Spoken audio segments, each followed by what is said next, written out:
Today, I want to talk to you about what happens after graduation. Not the glitz and glamour of freedom, but the unspoken truths. These are the less appealing parts that we often ignore in this exciting time, but they are truths nonetheless, which we must grapple with. This is the end.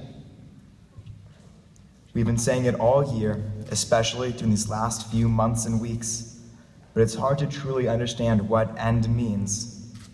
This is the end of us as a physical community, a unified entity. When this graduation, this year is over, we will never be together again, at least not like we are now.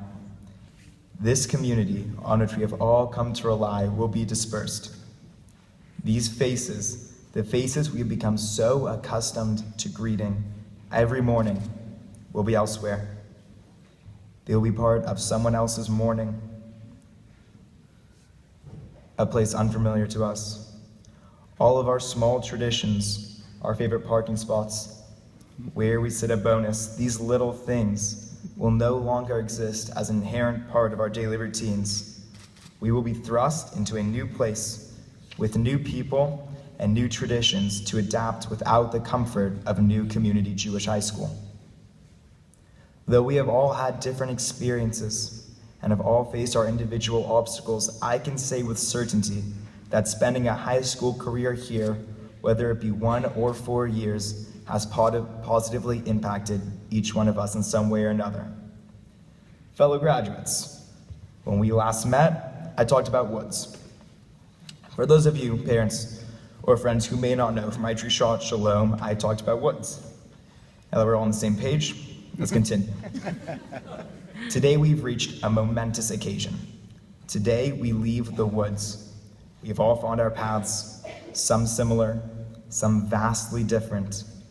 But regardless of where your path seems to lead next year, whether it's to college, a gap year, the army, we have each found our paths. We've already talked about that.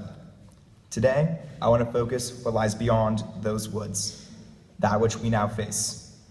What we face is a mountain. In a way, we've been climbing this mountain our entire lives. Each milestone and accomplishment is a peak, but never the top. So we rest at the peak. We celebrate, but we continue climbing. Today, we reach a momentous peak. We're graduating high school. And this is great. No, really. It is a great, great accomplishment. We've spent the last 18 years of our lives climbing this single mountain with a single goal to reach this very point. And we did it.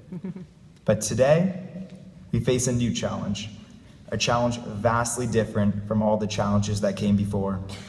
All our lives, we have climbed one mountain together. We were aiming for this point, and we were together to help each other. I don't know about you, but for me, graduating high school was not so much a decision as a requirement. The path was set, familiar, worn. It was the path I knew I had to take. But today, as we stand at this peak and marvel at what we've accomplished, we must also look ahead. Because today, for maybe the first time in our lives, we are faced with millions and millions of mountains. We are no longer on the straight shot single mountain, and even scarier, we will be alone. Our new home will most likely not emphasize knowing a big thing from a small thing. They will not teach AP kindness, and many people will not be A+ human beings. But I do not want to diminish how scary this can be. Back to the mountains. So we have millions of peaks, and we know we cannot climb them all. And this can be one of the scariest part of the new climb. The journey to individuality, of independence, begins with picking which mountain to climb. Last time we talked, I also mentioned a quote by Robert Frost.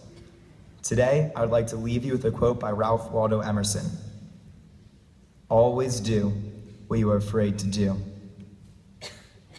In this business of mountain climbing that is to become our lives, I can only offer one small bit of advice. Do as Emerson would do. Climb the steeper mountain. Climb the mountain you fear you may never reach the peak of. This is what we have learned at New Community Jewish High School. Because though we may not physically be together next year, we will always be there for each other. That's what a community is. So climb the mountain that looks slippery, whose peak is hidden by fog, because every mountain you face from here on out will be built upon this mountain, this peak, this community right here. Thank you.